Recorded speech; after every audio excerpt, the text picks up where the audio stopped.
everybody, and welcome to My Lash to Brain Cells. I'm your host, Maddi Morris. And I'm your host, Elliot Morris. This episode's going to be a long one, so strap on in. But I've been brainstorming this for the longest time, and it is how to get clients that are happy and want to pay you money for your lash services. I'm talking money, honey. Money, like you never money, do deals. Money. The economy goes up and down. You know, people are struggling and you're struggling to get people in.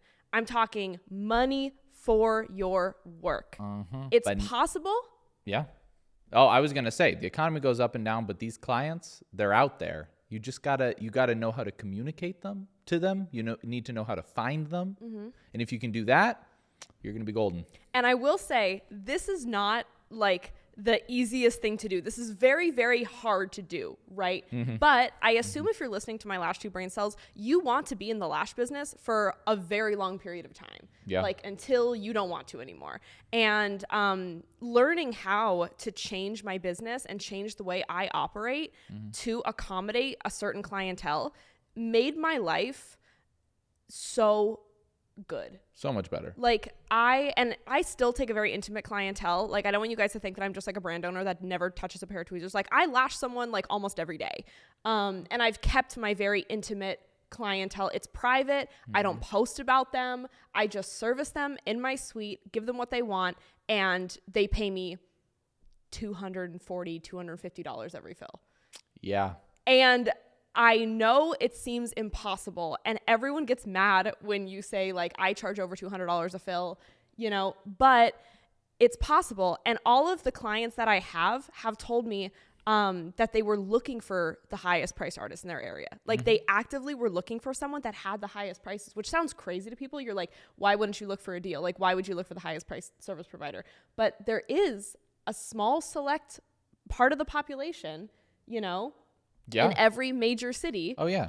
That want the best. Always going to want the best. And they associate a higher price tag to getting the best services that they want. Because generally, if you're paying more for something, it's going to be better. Generally, right. So I wrote down a list for you guys.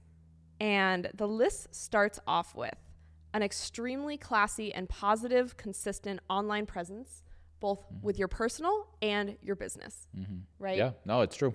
And consistency is obviously important for every service provider. Like you should be posting consistently, you should be posting your work consistently, you know, and everything like that.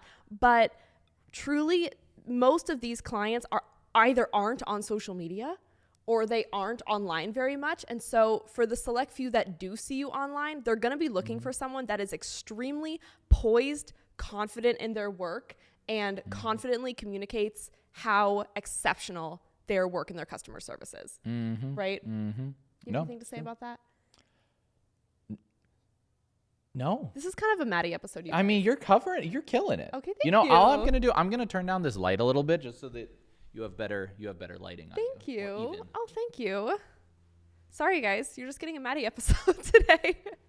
But that is really important. And I've kind of surveyed my clients throughout the years because my high paying clients, you know, I've sort of asked them over time, like, why did you book with me? Why do you continue to see me? Like, what was it? Because for the first 5 years of my business, I charged kind of like averagely high prices. Like I, you know, charged $90 a fill, right? And going from $90 a fill to $210 a fill is a huge jump. And that hugely separates, you know, you from other artists massively. And so I always kind of question my clients, maybe after like our 10th appointment together, like, what was it about me that you found? And the ones that did find me online were like, I could tell that you were always positive, always, you know, dedicated to excellence in your work, excellence in your communication, you know, and you were just able to communicate how much you love what you do. And that is what I think is so important, because the other day, you know, me and Mariah have been looking for like a new nail artist. And the only thing, and me and Mariah, we're high paying clients. Like we're willing to pay more to get great nails and like have a good relationship with someone. And I remember the number one thing that me and Mariah look for is someone that loves doing nails. And you can tell online instantly if someone loves what they do. And you can tell instantly if someone doesn't love what they do or doesn't appreciate their clients to the fullest. And most of the people that you find, it's very clear that they don't love what they do. 1,000,000,000%. And so that's why you guys are struggling so much to find someone who seems like, they like their job and they like doing nails for people. Right. You can really, really, really tell when someone from the bottom of their heart is like, so I always made it a mission of mine to communicate that I love the person behind the lashes and I care more about the human attached to the lashes as much as I do the lashes, right? Like I care about you, heart and soul, mind, body, and I love you for every single fiber on your head and on your eyeballs. I will lash every single one. Like they are the most special little hair. Yeah. And it doesn't matter what you do. If it's hair, if it's lashes, if it's nails, if it's massage, people can tell if you care about the human as well as every little hair attached to their head. It's true. They can really tell. It's true. But then they also can tell if you care about the lashes themselves as well. Yeah. They can tell if you care about their lash health. Like the thing is, a lot of what we're going to talk about today, or a lot of what Madison's going to talk about today, is they're things that aren't really easy to do, and they take a lot of effort and they take a lot of like thinking about them all the time. But if you want to be a person who charges like $200 for a fill, like you have to do all of them. You have to. And like you can absolutely be a successful lash artist and not do all of them. But you're gonna find that you cap out well below like $200 a fill. So if you're someone and you're like, that's my goal is to like get somewhere where, I can take, 10, 15 clients a week and make a really, really good annual income off of that, then like I would take notes, Yeah. These are things that they get easier with practice. Like now Madison freaking takes her clients. It's like second nature. She's just like doing everything perfectly all the time, but it took her time and effort to get there, and it's going to take you. I would say realistically, it took me about 6 years into my career to get to this point. Absolutely. 6 years of just consistently getting better at my craft, taking new trainings, putting those things into practice, kind of mastering the art of customer service, learning how to communicate with my clients effectively, doing excellent consultations. Consultations are huge for charging high prices. It took me about 6 years to get to a point where my fills were $210 and people were happy to pay them. And now the last 2 years, I've been able to cruise with that clientele, and I never need to worry about getting new clients because my clients will never leave me. They will fight tooth and nail. Last spring, I got rid of most of my clientele because I had to focus on building our business. But I kept a very, very small group of clients, not based on what they could pay, but it was just kind of the clients that, number one, were happy to go the longest between fills. Like most of my clients can go 3.5 weeks, which is really great for my life and my schedule. Number two, I just felt like maybe they were the hardest people to service. And so I kind of felt like a responsibility, like, okay, these lashes are very hard to work on, So like, I don't You'd feel really bad sending them to someone else who might struggle with it a lot more. Right. And I have learned to be the one to accommodate their eyes. And I don't want them to have to go through the struggle of finding a new artist to accommodate something that they've taken so long to get used to. Like a lot of my clients are older. Maybe they have like trickier lash lines. Maybe they have very hard eyes to work on. They have never found someone who can get them retention past 2.5 weeks. Maybe they're on camera all the time. They're traveling all the time. They go through a lot more wear and tear. Those clients that are harder to work on, those are the clients I'm going to keep forever, because I care about them so much, and they've struggled so much to find a lash artist that is willing to do the work to give them the results they want. But right? like related to that also, like that's the reason that those clients are happy to pay so much for a fill, because like they realize that they have really difficult lashes to work on, or they want something very, very specific, and they want a look that most people can't create yet. Exactly. And because of that, and because you're able to accommodate that, they'll pay, whatever it is you want to charge, because they don't really have any other options. Yeah, 1,000,000,000%. That was my second point, was if you are going to charge a certain price point, you will probably have to become comfortable working on hard clients. Now, what do I say hard clients? I don't mean clients that are mean to you. I don't mean clients that always reschedule. I mean clients who physically have lashes, eyeballs, or lash lines that are trickier to work on, and intermediate or beginner lash artists would struggle to work on them, right? I'll speak for myself right now, because I would like to think I'm kind of a dream client. Oh yeah, you're for easy. Service providers. Yeah. I would like to think, but I think I am a hard client when it comes to getting my nails done because fun fact about me, I have like really bad anxiety, and I feel like everyone takes it out on like different things or like different parts of their body. Some people pick their hair out. Some people like scratch their skin. Some people have panic attacks, whatever it is. And I know what you're thinking. I've already told her to stop being anxious. He's already told me. It didn't work. Don't Can you believe? Guys, don't you love when your man is just like, girl, have you tried not being anxious? She's having like an anxiety attack. I'm like, cured. Stop. I'm cured. And it doesn't work. Thank you, Elliot. You're welcome. No, but You're you welcome. guys, for my entire life, like probably going on 20 years now, I have ripped my fingers and my nails to shreds. I know, gross, terrible, whatever.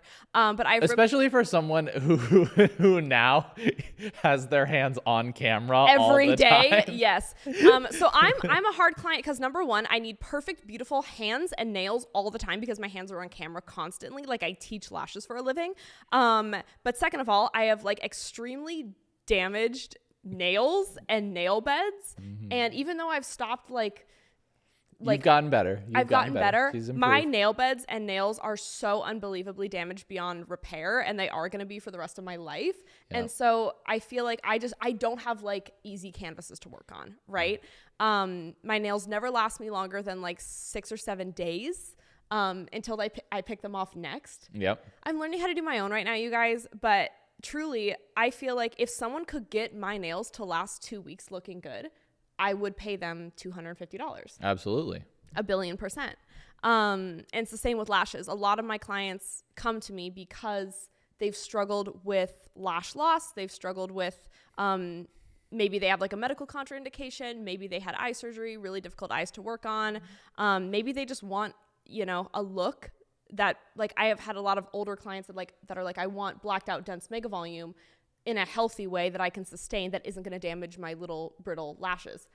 I know how to do that. And I've had those clients for years now, and their lashes have grown and they have flourished because they are getting mega volume in a way that is sustainable to them. That's something people are going to pay for. Well, one thing that's crazy is like even like probably your worst client that you ever had with like the worst lashes, her lashes started to get better after she started seeing you because you were doing them like, guys, this client, her lashes when she started were nothing. They were non-existent. Nothing. And I took a picture, and every lash artist was like, you have to turn her away. You have to. It would be wrong to give her lashes.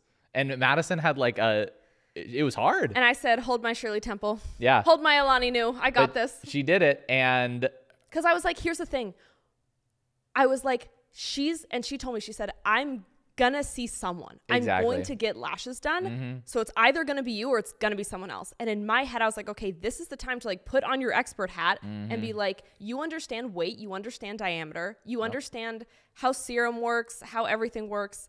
Like, and I did consistent mega volume on her for years and years and years. Yeah. And she was the best client ever. And her lashes grew because like if you apply lash extensions comfortably, isolated, with great attachment, with light little 0.02 fans, those lashes are going to grow. It's very, very rare that lashes sustain permanent damage. It really, really is. Like she had traction alopecia from years and years and years of having her lashes ripped out constantly, but it's very, very rare that our hair sustains such permanent damage from being pulled out. Yes, our hair can sustain damage in a way where it starts to grow downward, the follicle becomes a little weakened, but I was like, it's either me or she sees someone else. Yeah. You can still get mega volume. Yeah. If you're doing it right. If you're they're doing so it light. right. Yeah. Yes. So that was my thing is if you want to charge higher prices, you have to become an expert at working on more difficult clients to lash. Which leads me into my next thing. A lot of your high paying clients that you will be seeing year round are... What are they? Old people. We love them. We love old people. We love our elderly queens. We love our elderly queens. You guys, honestly, in another life, I want to be a lash artist just in like a retirement community in like you know, the Florida, Georgia Oh, shores. in Celebration, Florida. In Celebration, Florida. Take your golf cart to work every day. Guys, in another lifetime, if I was a single woman and I just wanted to like make bank doing lashes, I would literally have like a pink golf cart. I would live in the retirement communities, and I'd be mobile. I'd be like, Dolores, you can't leave your wheelchair. Lean your head back, girl. I'll give you lashes. I'll see you every month. Period. You know? That would be, you would slay. Any of our besties in Florida, steal that idea. Feel free. Steal that idea. Have a pink golf cart at Celebration. If there's a population of sweet old women around you. Oh, you start putting your flyers up at the bingo nights, you're going to be fully booked in like 2 days. Here's the thing. I love elderly women. I love elderly women. I love elderly people. I love. Guys, she does. It's like. I do. I love. Like more than normal. I love old people. Like you see an old person, like you see. Maybe you see two grandparents on a walk together holding hands. You're like, oh, that's so nice. Madison sees that. She starts bawling.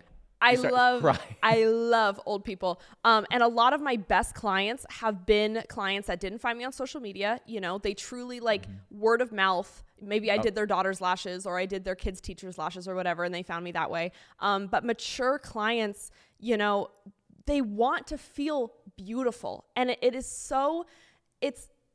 I feel like old women aren't like celebrated for their beauty as much, you know, or they're not like catered to very much in the beauty industry. I feel like every like marketing advertisement is always catered to like women in their early 20s, women in their 30s, but women over the age of 70, you know, they're beautiful and they deserve to feel beautiful through services. And so I see so many lash artists being like, you know, older women have harder eyes to work on, harder lashes to work on. Well, that kind of narrative makes them not want to get lashes. Yeah. And so if you have older clients, like take pictures of them, post them, you know, celebrate them, you know, have that referral program for them and cater your marketing to a older clientele. Truly, like if I was starting from scratch again, I would tell myself, like I have actually gotten my ideal client wrong so many times. When I first moved to Arizona, I wrote out what my ideal client avatar looks like. And I was catering all of my marketing to bottle girls that worked at the nightclubs. That wasn't it. And they weren't my ideal clients. And you would think, okay, one, they make money off their looks. Two, they're making a ton of cash every night. Seems like the perfect demographic. Seems like they would be happy to spend lots of money on their lashes. And in a lot of cases they are. And so, but I was like, they're the perfect client for somebody else, right? Because at the end of the day, this is someone that I'm spending, you know, maybe 4 hours with every month. There really wasn't a lot for us to relate on, talk about. And I realized that like my client experience and who I am as a person, I would much rather spend that time and effort and energy with older ladies, like 1,000,000,000%. They just were so interested in my life. I was interested in theirs. I loved having those conversations. I loved, you know, and I loved getting to know their lashes and giving them something that they hadn't received previously. Because think about it. If you're an older woman, like say you're 75, you're not really on social media, you're probably going to get all your beauty services with like the same person. Because people that are older, they get comfortable with who they see. They don't like going and hopping around to like lash franchises and nail salons and getting their hair done with whoever that they found on Facebook. Like they like to have their people and see them religiously. So once they find you, if you give them that excellent service and you build that relationship and you're booking them every 3 weeks into the future, that's a client that's locked in and you're going to be their lash lady permanently. So really get comfortable catering your advertising to a more mature clientele. And I'm not saying that all old ladies are saints, because I have had older ladies that are like absolute menaces. Some are the worst. And they're crazy. And but that's like anybody. That's like anybody though. If they sucked when they were 20, they're going to suck when they were 80. Yeah. Like it's the person. It's not the age. I've had an 80-year-old lady bully me about my prices before, right? Yeah. But that's anything. That's anyone. You've also had 20-year-old girls bully you about your prices. So like it's not unique. No. The next thing is inserting yourself into certain circles. And this is a little bit harder unless you have like super rich parents that are well connected in the community. Like, okay, use that to your advantage. But when I built my high-end clientele, I was in a new state with no friends or family, no connections, nothing. I literally just had like, you know, I had my apartment building community and I had the salon suites that I rented at. And it was up to me to insert myself into circles that I wanted to lash the people within them. And so this one's a little trickier, but really, really think about it. it's so important who we surround ourselves, like our friend groups and everyone in our life, to become like the healthiest version of ourselves mentally and physically and everything.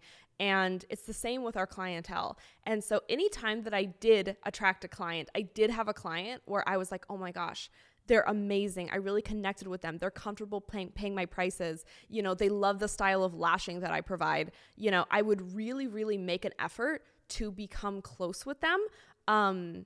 And, you know, maybe I would do like an open house for my business and invite them and their friends and family. Or I would, you know, do a giveaway and ask them to share it. Or I would really, really pitch my referral program to them. Or I would just be honest and be like, I just want more clients like you. If you know anyone, you know, that loves your lashes, would you just, you know, tell them I want to give them a free service or something? Like, I just genuinely want more clients like you. It's all about. And if you say that, people are so happy to help you because that is so flattering. Like, that's a fantastic way to get more like really, really good clients. Yeah, 1,000,000,000%. And so one of the ways that I did this when I moved into Lightheart Studios, I had all the renters moving into the rooms and I said, hey, to the grand opening, in order for you guys, because I said, this is a new building with great energy. Lightheart Studios has great energy in it. I want you to fire all the clients you freaking hate that drain your energy. Do it before you move in. Here. Don't bring them here. And all the clients that you're obsessed with that just make your job so fun, invite them personally to the grand opening and invite their friends and family. And they did. All the renters invited their best clients, and their clients showed up dressed well. You know, they were able to see you know, the vision behind the space and how much their lash artist cares about them. A lot of the lash artists did like goodie bags for their clients and stuff. And they told their friends and invited their friends. And so a great way is to like host a little event for the community or join networking events. Yeah, I mean, if you go on Facebook and just look up like events near me, networking events near me, you have to kind of do that hard work to insert yourself into people's lives, because you're not just going to magically pop into these circles of influence that are like your dream clients. You have to put yourself there, right? Yeah. Yeah, 1,000,000,000%. And lash artists, I know that for a lot of us, we're introverts and it's a scary networking for the first time and inserting ourselves into places where we don't really feel welcome for the first time, because a lot of us work alone. But if you want to be charging, you know, X amount for your services, getting those incredible clients that you've always dreamed of, you have to do the things that no one else is willing to do. You have to. And if I was to start my clientele all over again, I would find every opportunity to be in the same room as the people that I wanted to service. I would find every opportunity. Right? Oh, absolutely. And there's so many ways. I mean, depending on where you live, but like there's totally, yeah. There are so many ways, like, you know, like going to your like local like golf club, or like where if there's like like picking up tennis, like just start doing like if you start doing like stereotypical wealthy person activity, no, it's true. It's true. It's like, it sounds so silly, but like if you start doing like the things that you see old rich people doing, you're gonna be around them, and then you're going to develop relationships with them. And then those are the people who are, maybe if they don't want lashes, they could be, you start talking to them. They're like, oh, what do? You say, oh, I'm a lash artist. I do this. And they're like, oh, well, I'm not into getting lashes, but like my friend from pickleball has been dying to get her lashes done. Like, I'll give her your number. And that's how it happens. Like there's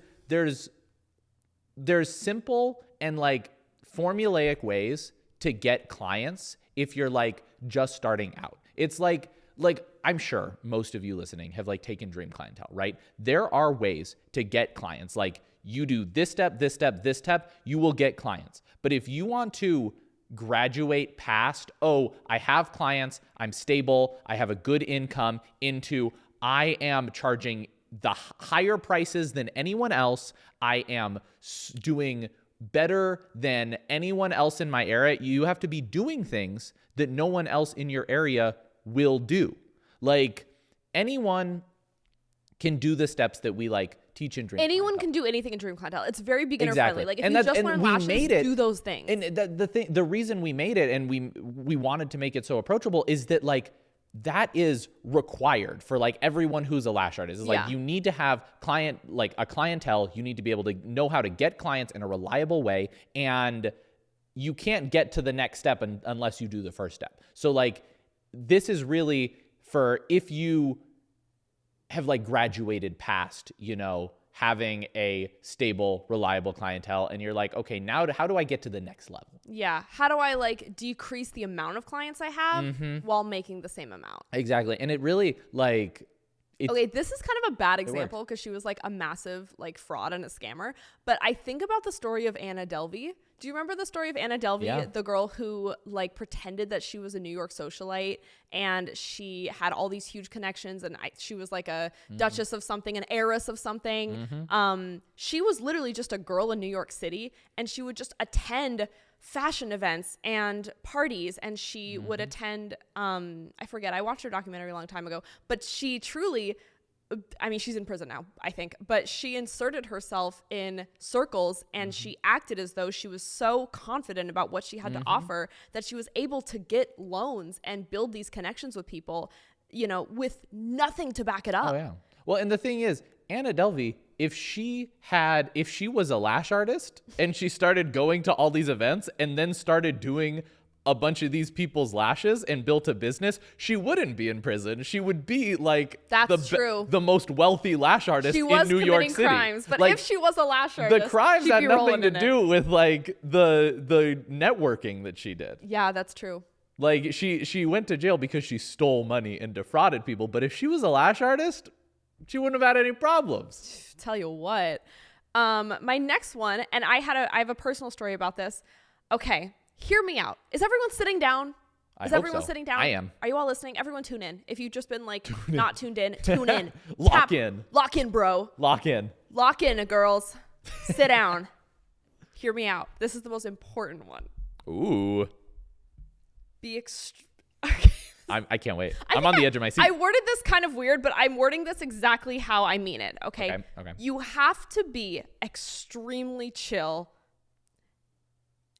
and accommodating, meaning no lengthy, wordy texts explaining yourself. Okay. Because a lot of like Facebook groups, you look at big Facebook groups, right? They have like tons and tons of members. What's in the Facebook group? Big, fat text messages. Hey girl, I'm going to be 5 minutes late. I'm going to do this. Can we do this? Can we change up my style? There are these long text messages from clients and the lash artists are writing these long replies and it feels very combative. Like you're kind of butting heads with your clients and you both are unhappy and they don't want to pay your fee. It's a whole thing, right? People that are charging over $200 a fill don't communicate with their clients that way. They will never send a text message longer than a few sentences. Ever, right? Because they value their clients' time. They value their clients' time. They're professionals, and the forefront of their service is making sure their clients have what they want every single time, right? And I realized this because in my first few years, I was also like always drafting up these crazy long text messages for clients that were disrespecting my time or policies or whatever. But and you would also spend so much time like agonizing over them and being like, I gotta say this the right way, right? But it's a lot easier. Here's the thing. It's a lot easier to just be chill. Here's the thing. If you are charging a premium luxury price for your services, all of your expenses are paid for that. That includes your product. It includes your time. It includes your expertise. It includes your overhead, everything.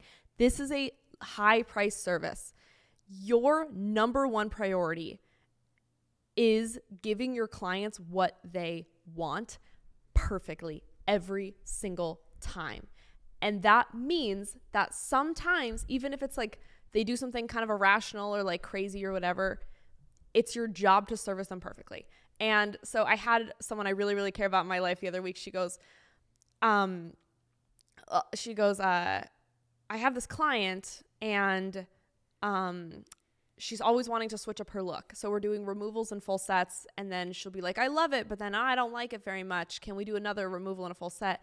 And I don't know how to communicate to her, like, she's going to be paying like $300 every time and I don't have time to get her in. And I wish she would just be realistic with what she wants and not switch it up all the time.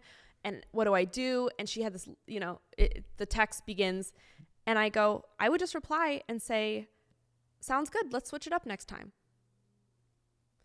What I always would say to my clients is it doesn't matter.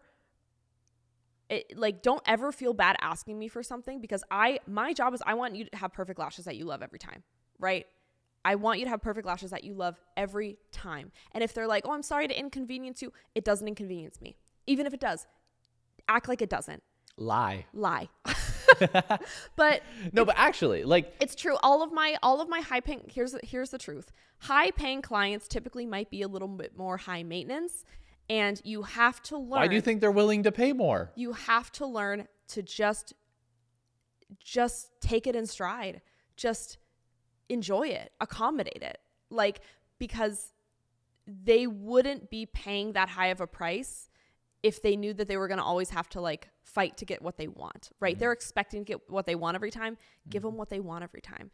And to that, some might say, but what if I only have an hour and 10 minutes and they're wanting a removal and a full set because they didn't like what I did last time? I would do what you can in the hour and 10 minutes, right? Because if you're charging this high of prices, you're probably an expert, right? You're good. You're probably good. You can do it. Also, don't charge high prices like this if you have only been lashing for like a year, right? Yeah. Like this takes time. Wait till you're actually an expert level lasher. When you're like fast and efficient, I know that in an hour and a half, I can do a full set and I can manually remove everything else as I go. And you get like 70% coverage. And I can get like 70 to 80% coverage that's still going to look good and last them. Mm-hmm. You know, if someone wants to switch up their map or switch up their color of their lashes or whatever, you know, I'm not going to put any energy into that. I'm just going to say, absolutely, lay down. Let's do it. How cute. Of course. Like if I want to reiterate that this only applies like if you're trying to charge like way above the norm. Yeah. If you're like averagely priced, then like have your late cancellation fees, like have things you can't do. Like if you're still learning, if you're like, no, I actually trying to cover your expenses and afford your suite. It's reasonable. Yes, of course. But if you're wanting to like graduate to the next level and be like, okay, I'm charging twice what everyone else in my area is charging, then I'm going to be taking 10 loyal clients. Doing lashes then is only part of the job. It is such the other part of the job is saying yes to whatever it is these clients want. And you're doing that because you're an expert.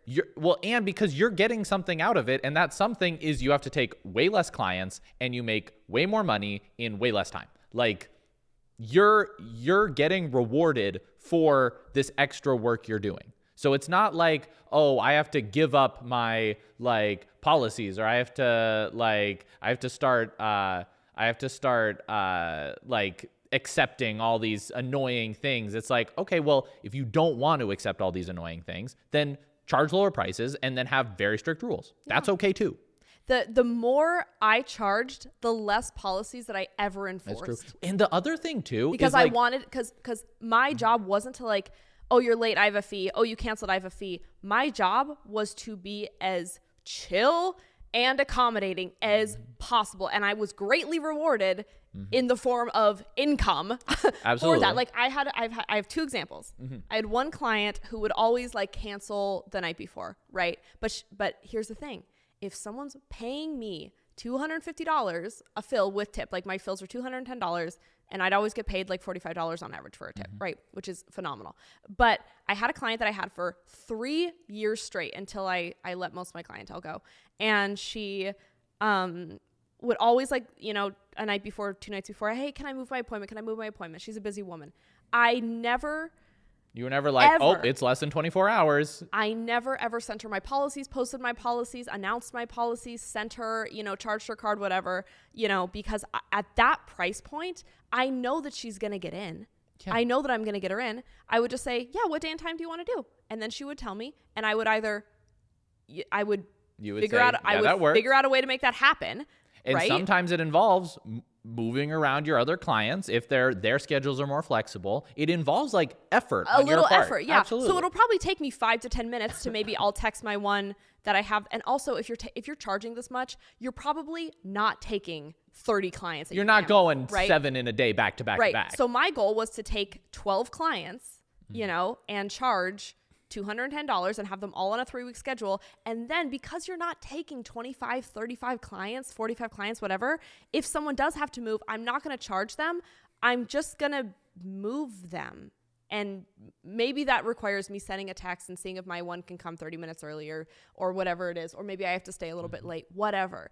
But there is kind of a little bit of legwork you have to do to accommodate. But I would always just send a text back. Absolutely. Let's do it, you know?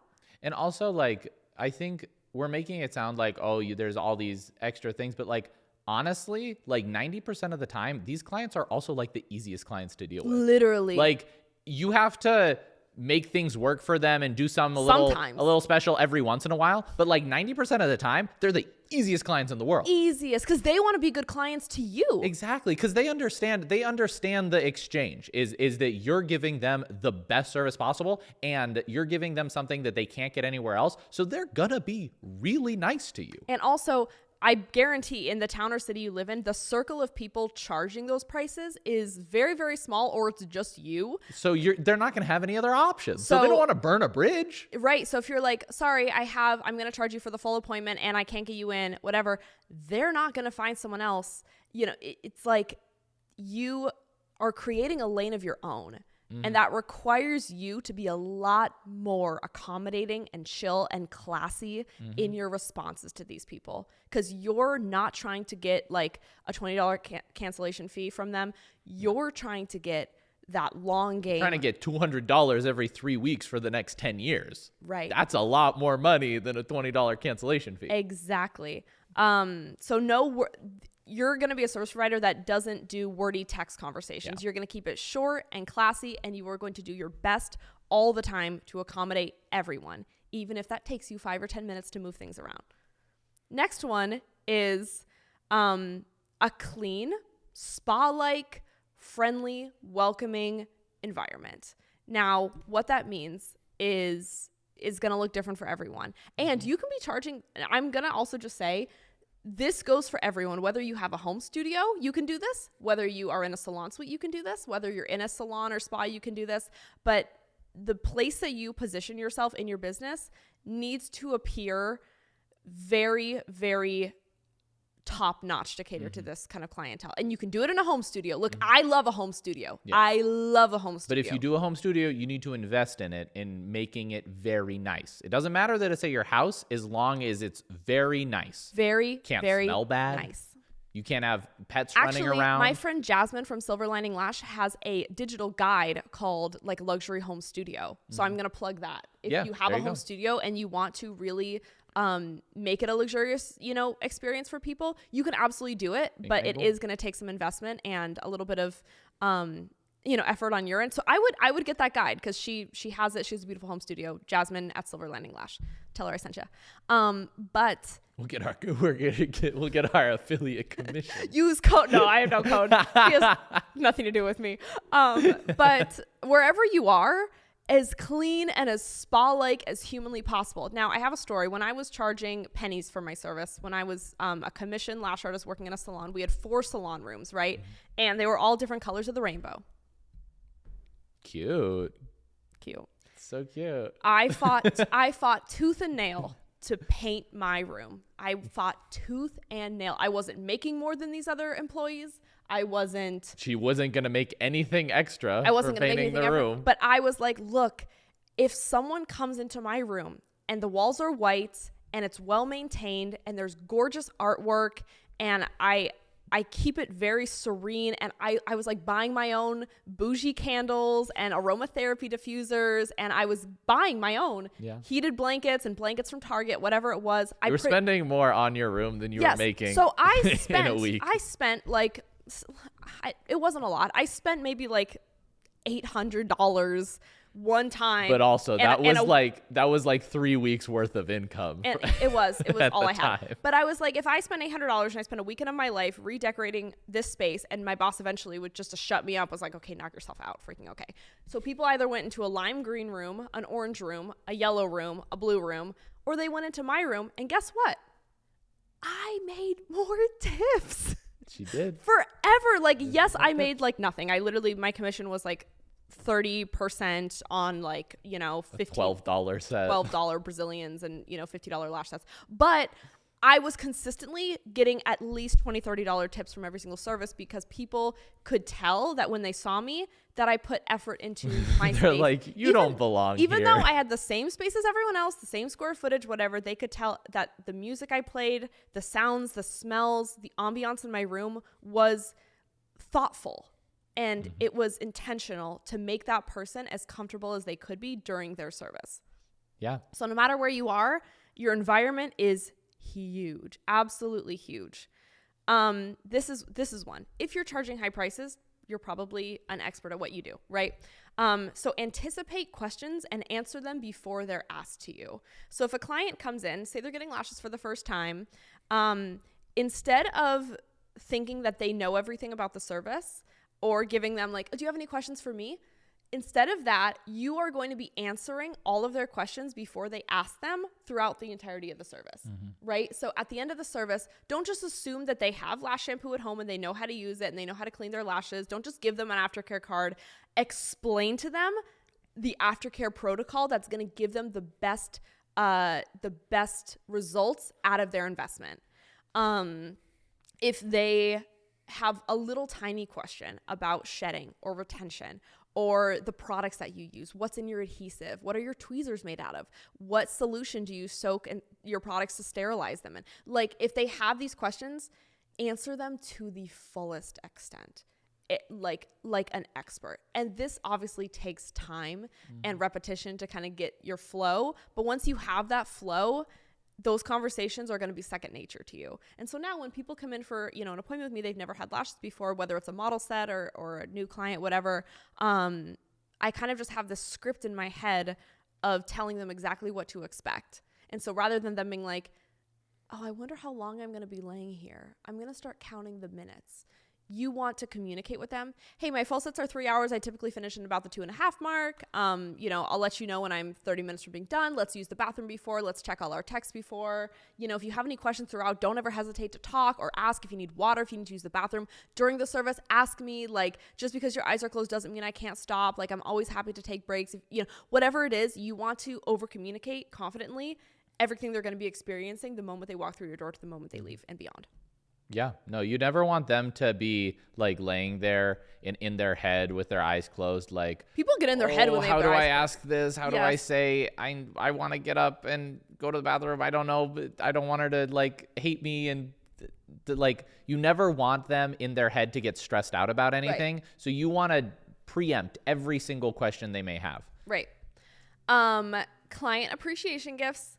Now, obviously, a lot of lash artists do little aftercare packs and Christmas gifts and Valentine's gifts. For me personally, I do Christmas gifts and I do Valentine's gifts, and I give everyone little gift bags filled with little chocolates or bows or spoolies, whatever it is. I'm talking about like real appreciation gifts. And I love how realtors do this, like luxury realtors that are selling, multi-million-dollar homes. They always go all out with their client appreciation gifts. When someone buys a house with them and they choose them to be their specific realtor, they don't just give them a bottle of wine. Have you noticed this? They give them something huge. Oh yeah. It's like they'll give them like a set of like really nice like cocktail glasses that they'll have for like years and years and years. And then every time they like make themselves a nice cocktail in their beautiful home bar in their luxury home that they purchased, they'll be like, oh, so nice of this realtor to and people will these. compliment that glassware, and then they'll get to talk about their realtor to other people that are probably in the market to get multi-million-dollar houses. Exactly. So now that I have less than 10 clients, I just make a point to write down their birthdays, and anytime they come see me on their birthday week, I get them a bouquet of flowers from Trader Joe's and a card, and it's much appreciated. If you don't have Trader Joe's in your area, sorry, this won't work for you. A bouquet of flowers on their birthday week. How special would you feel? You would feel so special. Also in the past, like if it's their birthday week, I'll give them like a free fill, and I won't tell them it's a free fill until the very end. I'll just be like, get out of here, have a good birthday. Like that kind of stuff builds that relationship that goes so much further beyond just being a service provider and a client. Goes so far beyond. That's so appreciated. Big facts. Yes. This one might be controversial. Controversial. No deals. No deals? No deals. No discounts. No discounts? No. Sorry. You and I were just talking about this on our walk this morning. That's why I'm in my little walk outfit, because I went on a walk with Elliot. I love going on walks. He does. He's so cute to walk with. Elliot likes to go on long walks. I like to go on little short walks. I do. I need to moderate our walks so that we get back before Madison starts to get grumpy. Yeah. If it's like 30 minutes, I'm like, la, la, la, la. If it's an hour, I I'm love like, 1 hour walks. That's I'll my be on favorite. Google Maps trying to get No, the literally, fastest route no, home. literally 30 minutes in, Madison will be like, are we on the way back? I feel like this isn't the way back. I'm like, no, we've been getting farther and now we're turning around. She's like, we're just now turning around? Are we 30 minutes from the house? I'm like, yeah. I start running. There's been times where I will run home. No, she literally pulls up Google Maps. She's like, I just want to make sure that we're going the fastest way home. I'm going to start running, Elliot. You don't want to see me run. She's like, I'm not going a to call runner. an Uber. Does this girl look like she runs? I'm not a runner. You don't want to see me she's run. She's not. She's got a gimpy leg. Cut that out, Fela. Just outed you. Cut that out. Just outed you. I don't have a gimpy leg. No. I have 2 perfectly normal legs. Nope. Yep. Both so normal. I was going to say, you and I on our walk this morning, we were talking about deals and how Costco doesn't do deals because it gives people the impression that your service isn't actually what it's worth. And not only that, it gives. So Costco's philosophy about never putting items on sale is that it treats putting items on sale treats the customer as if they aren't intelligent. Because basically what you're saying is, well, this product is only worth this much. Usually we sell it for like $99, but really we could sell it for $80 and we are still like fine. And like if you're putting stuff on sale like all the time for random things, like I think there are some events that are kind of more unique circumstances like Black Friday where you can make up in volume, having a smaller profit margin so it can work. But if you're just doing like regular sales and being like, oh, this item's on sale now, oh, this item's on sale now, or for the next 2 weeks I'm doing 20% off full sets or something like that, what it's really communicating is this is the actual price of the item. And before I was just overcharging for it. Yeah. That's what customers will think. And by your clients, if they are like these high paying clients, whatever, they're smart. They're already going to feel like they're getting a deal just by seeing you. Exactly. Even if you're charging $210 a fill, your clients, if you are giving them, because you make them feel like $1 million, they're always going to feel $210, nothing. Guys, if you're going above and beyond and doing all these things and you're giving them the experience that they can't get anywhere else, $210 for a fill is going to feel like a deal to a very small percentage of the population. Yeah. There's a lash studio that I saw in Arizona when I first moved here. I got my lashes done there once or twice and it was, fine. I got lashes, whatever. They text me every other day being like, hey girl, $5 off this weekend. They have like automated SMS text. Hey girl, $10 off for this weekend only. It's St. Patrick's Day, $15 off. And that works for a demographic. Yes. But their turnover of clients is constant. It's so high. Clientele is always going to look for the greatest deal, and whatever lash salon texts them the greatest deal, they're going to go to there. Yeah, they're on every salon's SMS list, and then they just see which one is doing $10 off today, and then they go there. Yeah, and so their turnover is huge. Their lash artists never have a regular, consistent clientele, to know what they're getting every day, and it's ultimately just that works maybe fine for franchises that are always just it's a race to the bottom, but you don't want to be You don't want to be doing what franchise lash studios are doing, right? It's a reason why everyone doesn't like working there. If you want to be a luxury lash artist with a high-paying clientele, just look at what the chains are doing and do the opposite. Just do the opposite. I actually just got a text just now. That's why I was on my phone. Because like I said, I have a very small, private, exclusive clientele right now. Oh my gosh, is this a real-life example? A real-life example. Love. I don't post pictures of them. I don't talk about them. I don't say their names. I don't advertise. But they're amazing. They're incredible. We love all of them. But my week is so busy. I have so much going on this week. Mm-hmm. I'm launching something. Well, no, they would know. Oh, actually, if we post this on Monday, all they will know is the sneak peek. Yeah. So we're launching something. I'm in the middle of a huge launch. I have a group class this week. I have so many plans. I have friends coming into town visiting. I have a big week. One of my special beloved clients said, can I get a little mini fill before an event this week? Absolutely. And so I replied within 5 minutes and I said, absolutely, my queen. I can do before my group class at, 8 a.m. I can do this time before my day starts. I can do this time in the evening, whatever works for you. Can't wait for your event.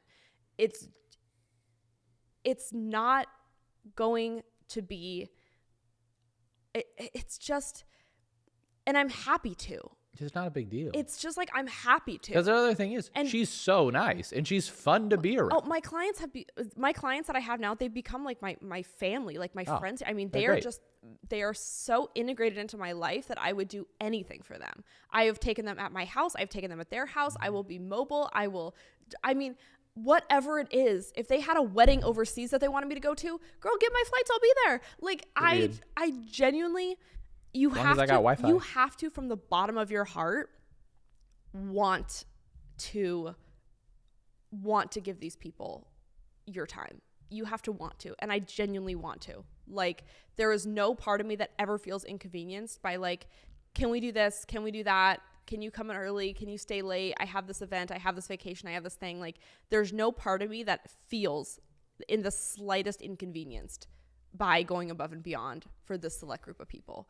And I will go above and beyond for them for the long haul because they are so good to me and I'm happy to be so good to them. Yeah.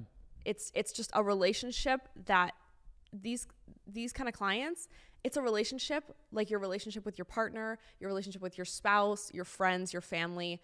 You know, you have to, they're going to go above and beyond to be the best clients for you if you go above and beyond to be the best service providers for them.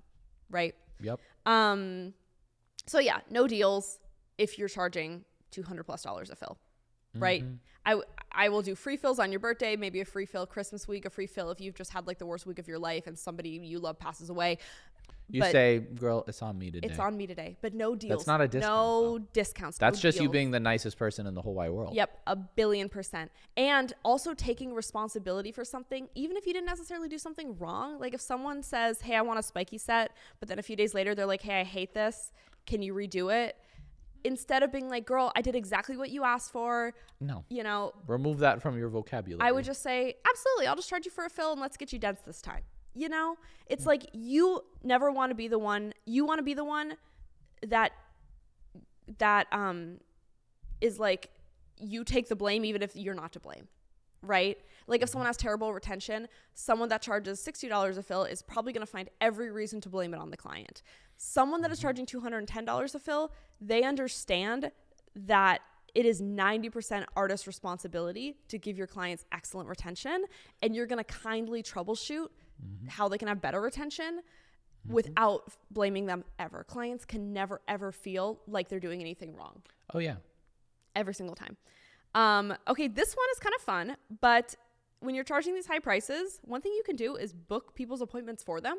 So if you have a clientele that's paying that amount, chances are they're a busy woman. Maybe they own a business. Maybe they have, a lot of kids. Maybe they're, they're big career women, whatever it is, anything you can do to make their life easier and make their booking process more convenient and seamless, do it. So I have a few clients who, now that I've had them for like a year or so, and I know their schedule so well, I just say, rather than, hey, book online and book all your appointments, I just say, do you want me to throw you in every 3 Wednesdays, like at around 10 a.m., 11? They say yes. You go through your calendar. You spend 5 minutes putting in those appointments in those time slots, because if they have a schedule, like, why not? And then you text them the list of those appointments blocked out. There you go. I do that for a bunch of my clients. Yeah. They don't even book their own appointments anymore. Yeah, they love it. It's easy. It's easy. And then 2 more things. This last one is getting lashes done on yourself that represent the work that you could do. So I would find a lash friend that either you trade with or that you just like pay to get your lashes done, and get work that best represents your work. And so then when you're out and about, your face is your business card. You're advertising the kind of work that people can expect to get from you, because you love it so much, you get it. And it's so funny.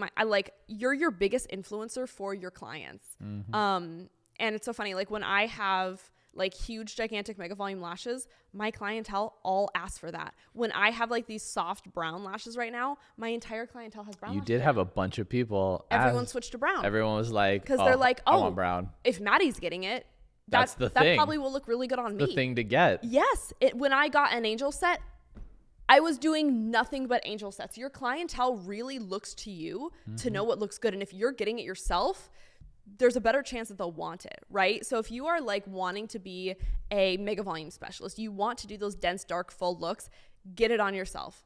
Well, it's like with clothes. Like, how do people decide what clothes they want to wear? They look at what the people that are experts in fashion wear. Right. They look at what like Kim's wearing, and then they're like, oh, I'm just gonna get that because she looks good. Right. She looks good in that. I'll get that too. I'll look good. Yeah. Like, I love Skims, and I like exclusively purchase all my outfits from Skims. I literally like, because I'm like, oh, I think those models are beautiful and they look like me, and like I expect me to have a Kim K BBL when I wear these yoga pants. And it's do it's every my time. Stupid monkey brain, because like obviously like, you are the influencer for lashes in a lot of your clients' lives. They see you and they're like, oh, those are the best lashes that I've ever seen. I'm gonna get those. Right. And a lot of lash artists, you know, maybe they're like, hey, I live in a town where no one does good lashes. Okay, become a pro at cluster lashes. Become a pro at DIY lashes and do them on yourself every day. Like, you are your walking Or if you're allergic. card.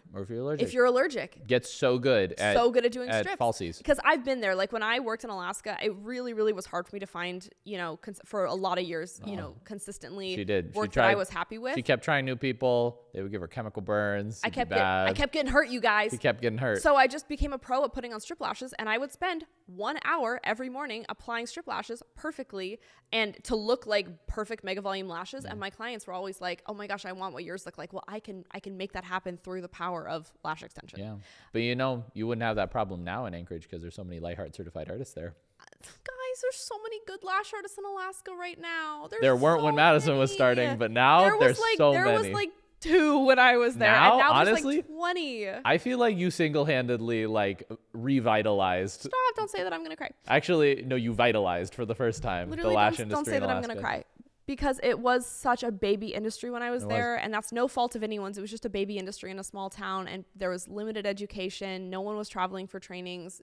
You know, we were all just like kind of. Yeah, you were like the first one to travel out of state, and then you did, and then everyone was like, "Oh my gosh, she got information." Everyone was mean to each other. Everyone talked smack about each other's work. I wanted no part of it, but literally, guys, like, it makes me so happy. The lash industry in Alaska right now, like, people are so booked out of their mind. Their clients are happy. They're charging a lot. Like, yesterday, I had a coffee date with a past student of mine. She came to Arizona and we had a little date at Lightheart.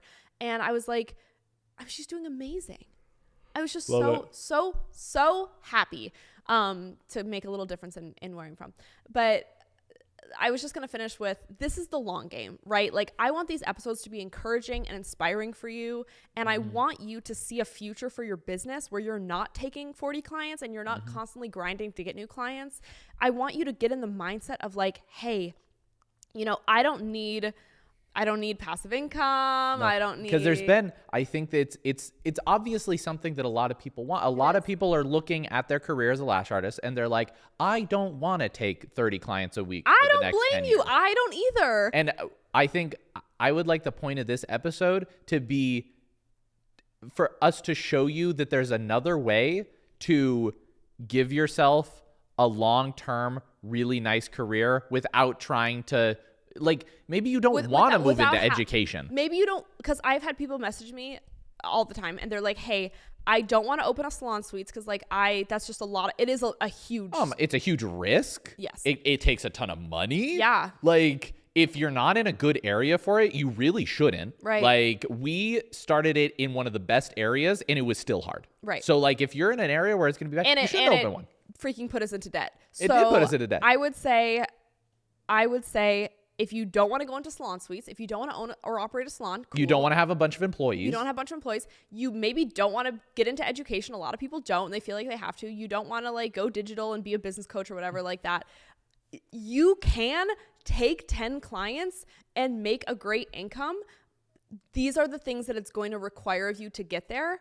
I think that's a great outcome. And now, like, lashing my lash career, because I am still a working lash artist. I still have a suite in my building and a suite at home. I'm home-based and I have my suite rental. Like, I'm lashing, how many? Gosh, I think I have nine clients total, plus model sets. So I'm doing like 4 full sets a month, and I'm doing, you know, fills all month long, and I take like 1 or 2 clients a day when I do lash, and I'm able to charge what I charge a week-ish. and and my clients tip me like I'm going to die tomorrow. They tip me so much. My clients literally, if I got a tip like the tips I'm getting now at the start of my career, I would have had a heart attack. I would have needed to be resuscitated. No, she would have called them and said, hey, was this a mistake? Yes, when people tip me like more than like $30 back in the day, I would physically call their cell phone number and I'd be like, hey, I think you sure? overpaid me. And they'd be like, no. Sometimes they did, but sometimes they didn't. But I'm saying it's possible for you to build a sustainable lash career that you love, where your back isn't, aching, and you don't have arthritis in your hands, and you're not overworking yourself, and you don't have employees, you don't do education, you don't go digital, you don't have salon suites, you don't have a salon. You can be a happy lash artist long term if you have goals like this. People aren't going to do this because it's hard. So if you're the only one in your area, you can create a lane of your own and make real money. Honey. The end. Period. Yeah. Ooh. Oh, yeah. Yeah. Ooh. See you next week, besties. Love you so much. Love you so much. Bye. Bye.